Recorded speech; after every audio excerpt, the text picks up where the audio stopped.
This is the Unstarving Musician podcast. I'm your host, Robonzo. The podcast features conversations with me, indie music artists, and industry professionals, and it's all intended to help other indie music artists be better at marketing, business, the creative process, and all the other things that empower us to do more of what we love. Make music. If you love what I do here on the podcast, please visit unstarvingmusician.com/crowd sponsor to learn about the many ways that you can show your love and support for the Unstarving Musician, including a new podcast startup course by yours truly that you can join to support. Again, just visit unstarvingmusician.com/crowd sponsor to learn more. How are you? We're having great weather here at the beach. I hope the same is true for you. Got the vaccine yesterday as I record this, the AstraZeneca vaccine. One of 2 injections. Felt a little crappy yesterday afternoon, but doing good today. Feeling relieved, fortunate, grateful. My latest single, New Gods Part 2, which was co-written by Peter Rand, is releasing into the digital wild on May 29th, 2021, which is coming right up. You can stream it now, however, on trackedmusic.com. or the Tracked app for iPhone, and or Bandcamp at robonzo.bandcamp.com. Links in the show notes. New Gods Part 2 is my personal homage to Zeppelin, Genesis, and prog rock with a little social commentary. I hope you'll check it out, and most of all, I hope you'll like it. Create, cultivate, and connect are words that carry special meaning for Joy Ike, my guest for this episode. These words are the basis for a music coaching and mentoring program she calls Cultivators. She brings a unique perspective to emerging artists that work with her, having worked in PR and marketing herself. And she also happens to be a freelance writer, which includes articles and blog posts for Bandzoogle. You've heard me talk about them before. We recorded this conversation in late December of last year, 2020, at which time I was on the cusp of releasing my first single, On Top of the World, so it was a perfect time to ask what she sees in artists who are better at getting their work out into the world. Her response to the line of questioning wasn't exactly what I was expecting, but it was enlightening. I was lucky to be able to ask her that. She is also a very talented singer-musician herself. I love her voice, in fact. Also in this conversation, I attempt to understand what got her from publishing to PR to music, or to being a music artist, and to being an artist consultant. We also discuss her strict childhood, her work as an artist consultant, house concerts, Zoom concerts, her single, which was new at the time, a single called Wearing Love, great song, and her percussive musicality, and more. Check out her work at joyike.com. Here is me and Joy Ike. Are you from Pennsylvania? I am. Well, I grew up in Pittsburgh, and so I'm based in Philadelphia now, so it's only about 5 minutes, or 5 hours. I wish it were 5 minutes from where I grew up. But I was born and raised in Fort Wayne, Indiana. Oh, wow. Or I was born in Fort Wayne, Indiana. Okay. And well, are your formative years in Pittsburgh? Yeah. Mm-hmm. What was it like growing up there? I feel like I can't give the staple answer. I think I had a different childhood than most people. It felt very insular and incubated. Yeah, I grew up in a Nigerian household, so I think it wasn't the traditional American childhood. But we had our moments with going to the parks and just playing with kids on the street like everyone does. And so, but I don't remember the things that you do, like, going to amusement parks or everyone taking those like national parks trips or things like that, which in some ways I kind of wish I had done. Yeah, I did not do any of those things as a kid either, really. I think we probably later in life, with my mother and oldest brother, we started just out of the blue going to Lake Tahoe to ski. At that time we lived in Texas. So I can relate. Yeah. So that's very cool. So were your parents strict or something, or very conservative? Why was it so different? Yeah, I grew up in a very strict household. So I think my parents, they had a very tight leash on us, for better or for worse, because they were new to the States. So they were still trying to get their bearings and really just wanted to keep us safe. Yeah. But I had really good friends. My best friends lived on the same street as us, and so we were always down at their house. So that's That's cool. probably my fondest memory from my childhood. That's cool. So, I think one of the well, okay, so let me back up to how I found out about you. I mentioned that I was talking to Dave Cool at Bandzoogle, and your name came up because I asked him about his thoughts on keeping live streams alive, which was something that you'd written about, and I guess I mentioned reference that I'd seen something about it on your blog. So he immediately wanted to talk about you, says he adores you as an artist, and clearly likes your writing as well. Are you still doing that? What was the experience like for you to be a writer with him? Yeah, I actually just picked it back up 3 months ago, Hmm. writing for Bandzoogle. For about 8 years, I ran a blog called Grassrootsy. Yeah. The subline was Grassroots Marketing for Independent Artists. Uh, Um, and I had, when I started the blog, I had just come out of a 3 year job at a book publishing company working as a publicist. okay. And so I was spending all my time, this was like shortly out of college, spending time writing, press releases for our authors, setting up their book tours, and their radio and television interviews, and really just kind of helping them get their work off the ground.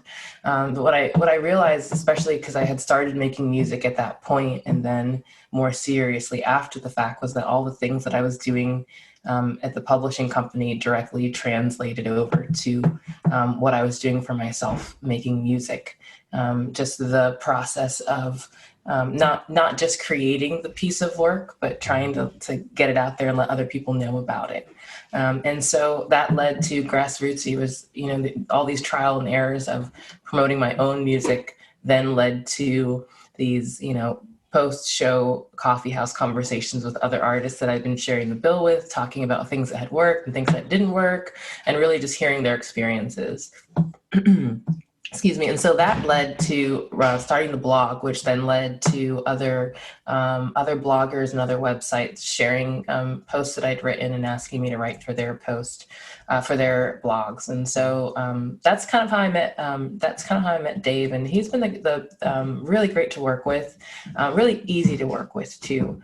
Grassrootsy went on the back burner probably 5 years ago now.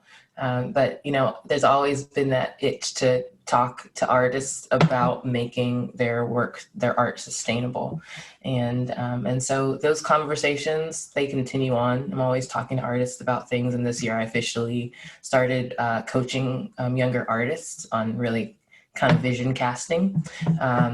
But all that to say, because of how 2020 went, my schedule started to open up again. And so I had the time to not only coach artists, but to start writing and freelancing again.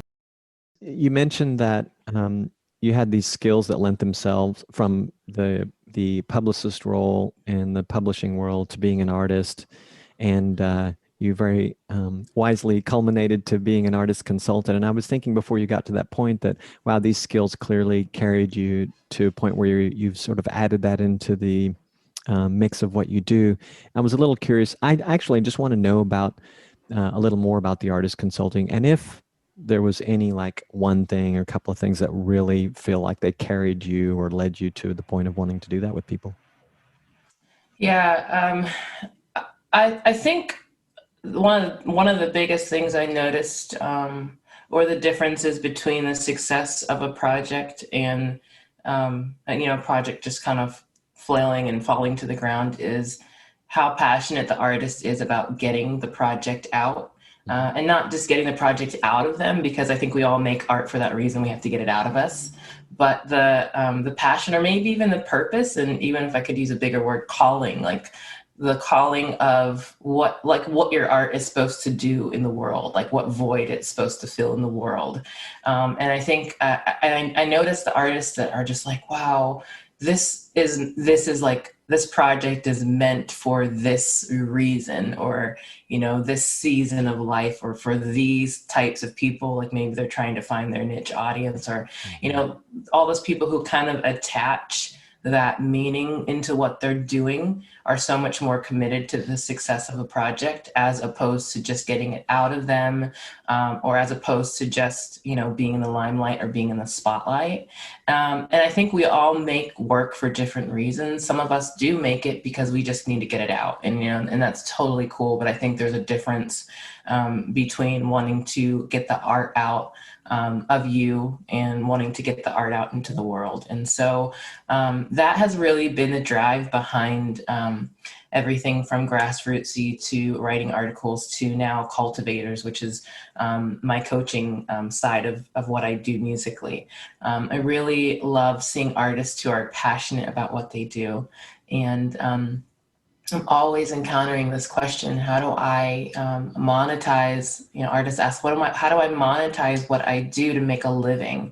They're not trying to get rich, because there are way easier ways to get rich off what we do, what you can do for a living. But, when someone's really passionate about what they do, they want to be able to spend more time doing it. And if they want to spend more time doing it, then they have to be bringing in some kind of income with it. And so, I started Cultivators because I wanted artists to kind of just connect the dots between the creative process and the connecting. And so there's like 3 parts of Cultivators: create, cultivate, and connect. And there's basically, it's basically starts with the idea of we're creating. By default, we're creators, and so we're going to make things. But then between the creating and the connecting, which is really finding your audience and growing your audience, there's a cultivating, which is really the growth of what you do, whether it's the growth of one specific project or the growth of your career. It's just kind of how things culminate over time. And so I love helping artists understand what it looks like to help one specific project grow from the inception to the release, and also make like building blocks or create actionable steps to help them grow throughout the course of their career. I'm very interested in one of the things you said, and that was the thing that really attracts you to artists, their passion for what they're doing, and that you find that this really helps them make the final connection, that they have more success. And I find it interesting because I was like, so I'm publishing my first single ever. Just a quick history. I'm a longtime drummer, like club gigging musician for, decades. And I've always wanted to write music, but and maybe the last decade or so, I thought I would do really just maybe release some music that I was featured on over the years. But then, I'm like, I can write some music. I just need to, I need to do some things that I haven't been doing. So I've written my first. It's going to publish January 8th. But this idea of the calling or the purpose for putting it out, it's not something that's been in the back of my mind, or at the front of my mind, maybe, as it should be. It's been a creative endeavor, and you have that moment where it's done, and you have just a second of celebration. Then you're like, oh shit, I got to get this out to the world now. But I have that experience every project. yeah, right. You think somehow, I knew coming into it that was going to happen, but still you have this moment where you laugh because the real work begins at that point in time. But yeah, how do you identify those people, and maybe also the ones who have that passion and / purpose in what they're doing artistically? And how do you identify them, and what are maybe some of the more interesting angles of that you've seen in other artists in recent years? That's such a great question. I just had a conversation with someone about leadership lately. The difference between a good leader and a bad leader. And a good leader is not necessarily looking for minions. They're not looking for people to be in control of, but because they know who they are, people find them and want to follow them. Makes sense. And so I really like that idea of, I'm not necessarily saying that that's who I am. That's who I want to be. Sure. But I guess all that to say, it's like, I feel like I feel like you can spend a lot of energy looking for the people that you want to, teach or coach or mentor, whatever word you want to insert there. But for me, I've I spend more energy in kind of just sharing what it is that I'm doing. And if there are people that catch on to that idea, then I know that they already get it, and then they want to kind of explore that same type of path. So even with cultivators, I haven't put a lot of energy into being like, hey guys, I'm a consultant now, I'm a coach, let me help you find your dream or your passions or whatever. And because of that, Cultivators has had a very, very slow build this year. But there are other things on my plate, and so I've been really comfortable with that. But I've had to make that decision because I realize that if I'm actively looking for clients, it kind of starts to feel a little salesy and a little gimmicky. Sure. And so I end up just kind of, even on my social media, I don't share that much about Cultivators on a weekly basis. Really on a monthly basis, I share more about what I'm doing. And then every month there are a couple posts about, hey guys, I also coach artists, and I have it on my website too. And there are artists that follow me, in addition to just fans. So I know that fans who are following me and seeing what I'm doing and checking out my posts, for those that are kind of in that headspace of trying to navigate their own art, if they catch on to the vision, then they'll reach out. And so that's happened. It's happened very organically for me this year. And I really kind of like that idea. And so I hope that that definition of leadership kind of translates into how Cultivators evolves over the years. And now a quick word from our affiliate partner, and then back to the interview. This episode is powered by Bandzoogle, the most effective platform for musicians and bands to build their website and manage direct-to-fan marketing and sales. Powering over 55,000 websites, Bandzoogle features powerful design options, a commission-free store to sell merch, music, and tickets, a built-in mailing list tool, detailed fan data, integrations with social networks, and more. Plans start at just $8.29 a month, which includes a free custom domain name. You, indie musician, can try it out for free at bandzoogle.com. And you can use the promo code ROBONZO, ROBONZO, to get 15% off your first year of any plan. Again, that's bandzoogle.com, promo code ROBONZO, ROBONZO. So tell me, are there, do you have artists that come to mind when you think about the passion or purpose that they've identified? Or are there very many that are so unique? Is it sort of like you could probably pick a half a dozen or a dozen that are super common themes, and you've yet to see anything different in one person versus the other than it's just their personality on top of one of those half dozen things? Yeah. I mean, artists, that's an easy and hard question to ask, because it's like artist is an artist because they are unique, in theory, I guess, or hopefully.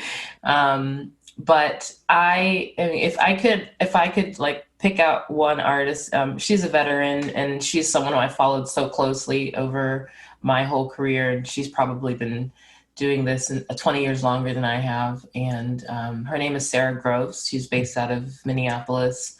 Singer-songwriter, thinker, and just she's just someone who knows how to shape her words. And so I've always paid really close attention to what she did. And I think, they say, what is it?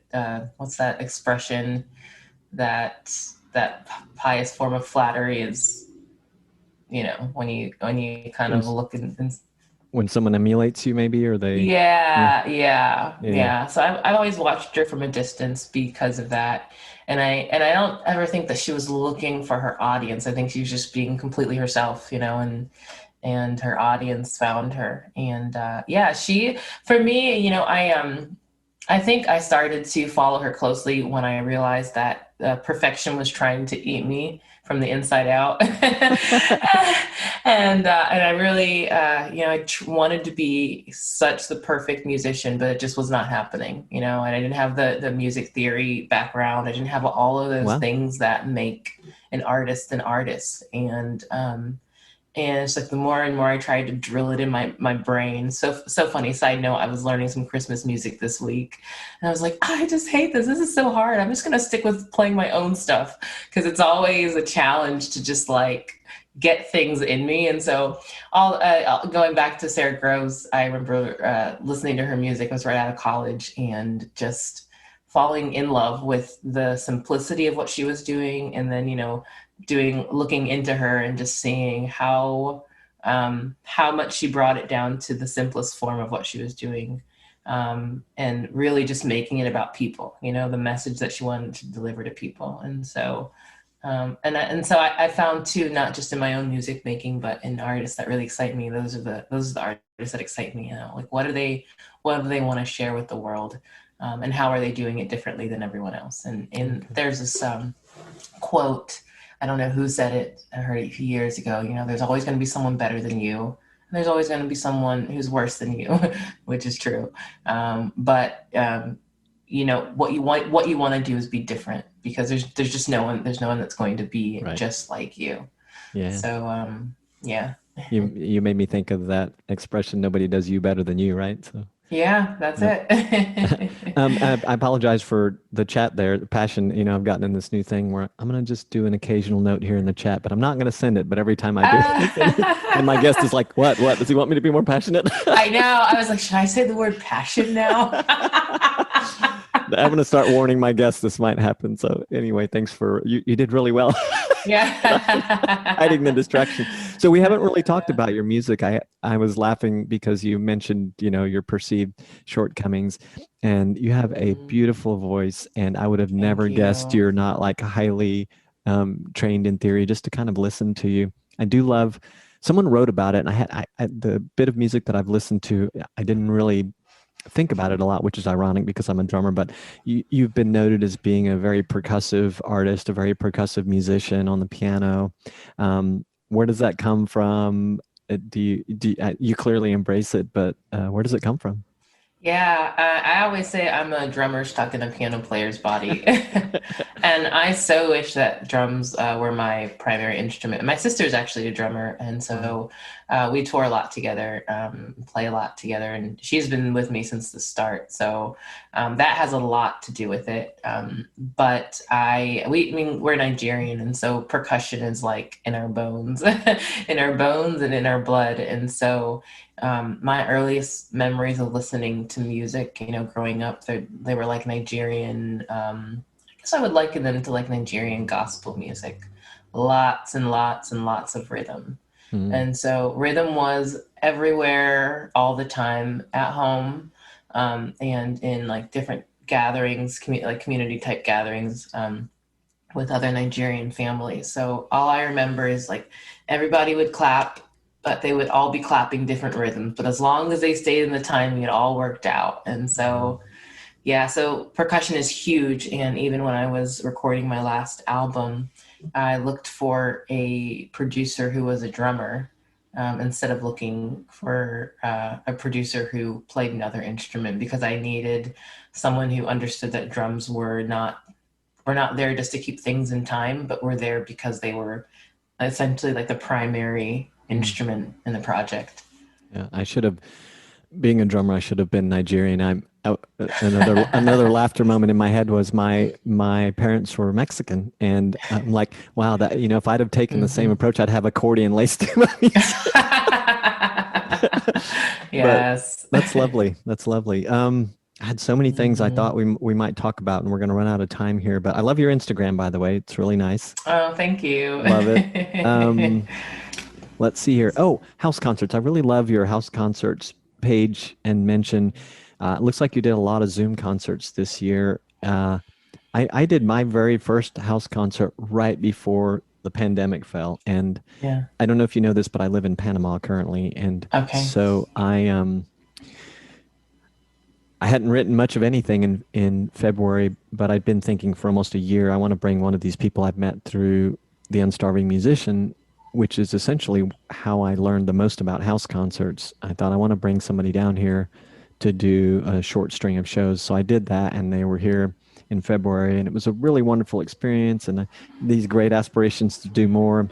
But I haven't for Mhm. the reasons so I don't play guitar much. I do, which enabled me to write, my first song, but I'm not at a point where I'm going to do some live streams yet. I could maybe do some drum stuff, but I'm not going to be singing and playing drums Yeah. anyway.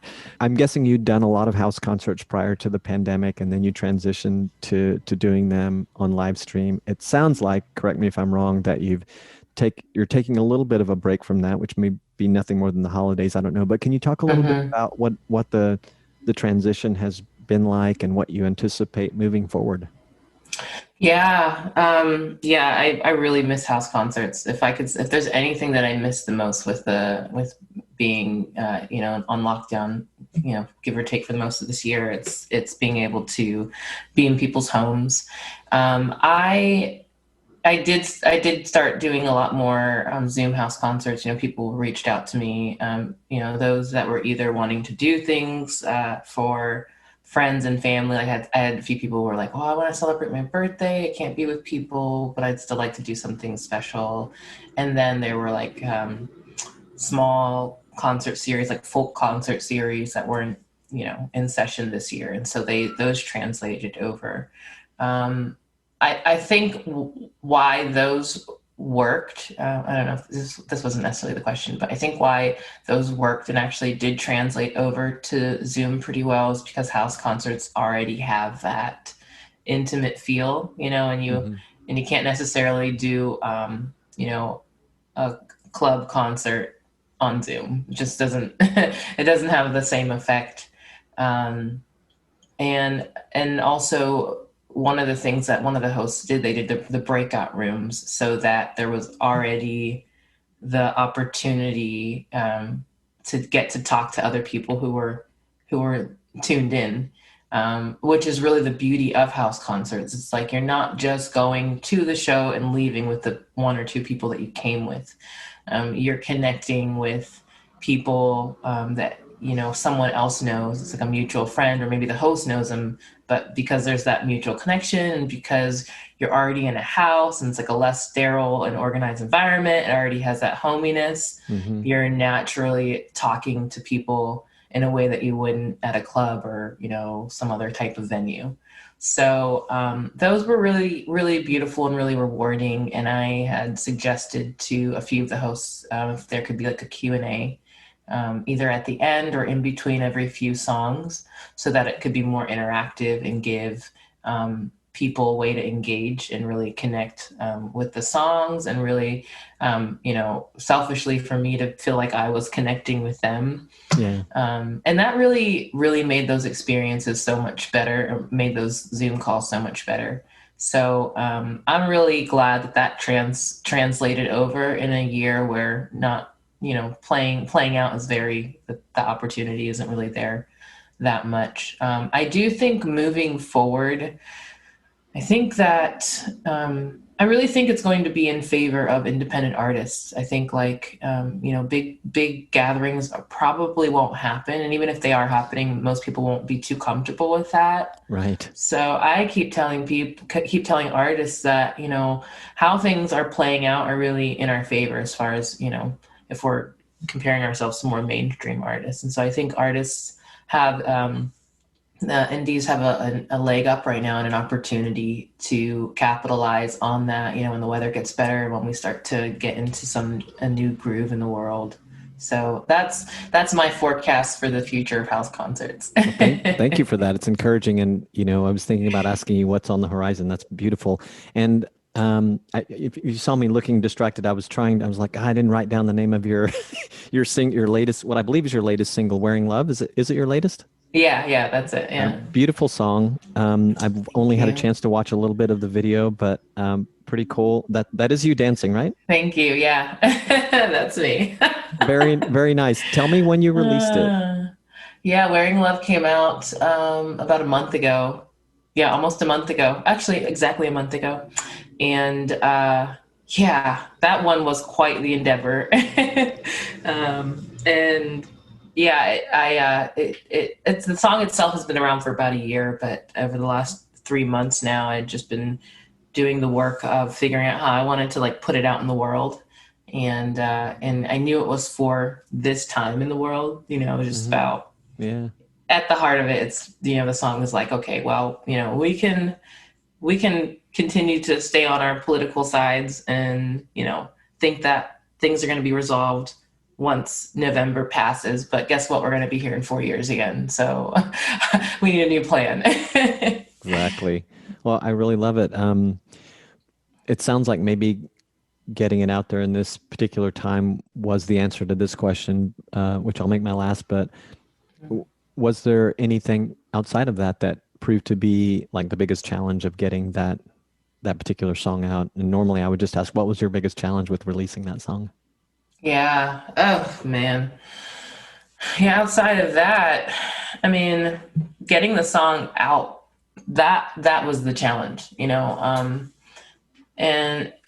so it's like over time I started to kind of get clarity on how I wanted to put it out, but actually getting it out in the world has been the challenge.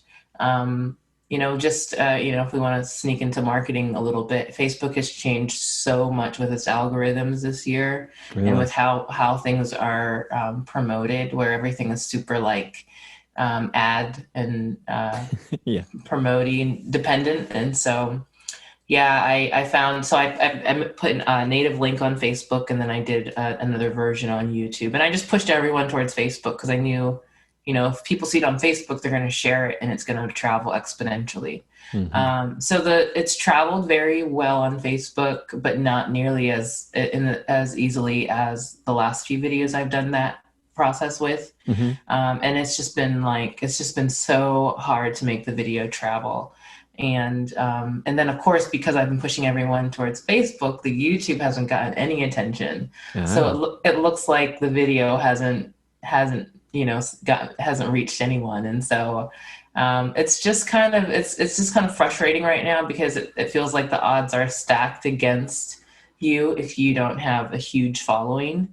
But I think for me, I've realized that I'm not necessarily invested in having a huge YouTube presence now. I'm more concerned about getting my work seen by as many people as possible. And because Facebook and the share nature of how things happen on social media is a little more effective in that way, I'm just pushing everyone towards that and Instagram. Cool. Well, that's very insightful. Thanks for sharing that. Yet it's all working in our favor, right? As indies. Right. Somehow, you have to keep your fingers crossed, I guess. And then take the good days when they come, and then the bad days, you can just throw them away when they're done. Right. Well, thank you so much for joining me for a chat today. It was really lovely to meet you. I love your music. Thank you. I hope to stay in touch. I will definitely be in touch to let you know when the episode's done, if you want to give it a listen or share it. For sure. And best of luck in the new year. Thank you. Thanks for having me, Rob. Of course. Are you a musician or creator looking to get your ideas out to a new audience? Have you been wanting to create a podcast but a little lost as to where to start? Check out Podcast Startup, powered by the Unstarving Musician. It's a course I've designed to give you the know-how, tools, and resources to create and market a sustainable podcast like the Unstarving Musician. Podcasting has opened many channels for my own creativity, and I'd love for you to experience the same. To learn more, go to unstarvingmusician.com/podcast startup or the show notes for this episode. Thanks again for listening. If you loved this episode, please subscribe or follow on your favorite podcast/audio platform. It'll help you stay on top of the latest episodes and help other indie musicians and indie music fans find the podcast. And if you have feedback, please go to unstarvingmusician.com to get all my contact info. You can text me, call me, email me, leave a voice message right there on that page. Just go down to the bottom of the page and you'll find everything you need to know. I really would love to hear any of your comments, suggestions, questions, whatever you've got. And you can find links to just about everything talked about in this episode at unstarvingmusician.com/podcast. All right, I'm peacing out. Thank you for listening and sharing with your musician friends and fellow indie music fans. Peace, gratitude, and a whole lot of love.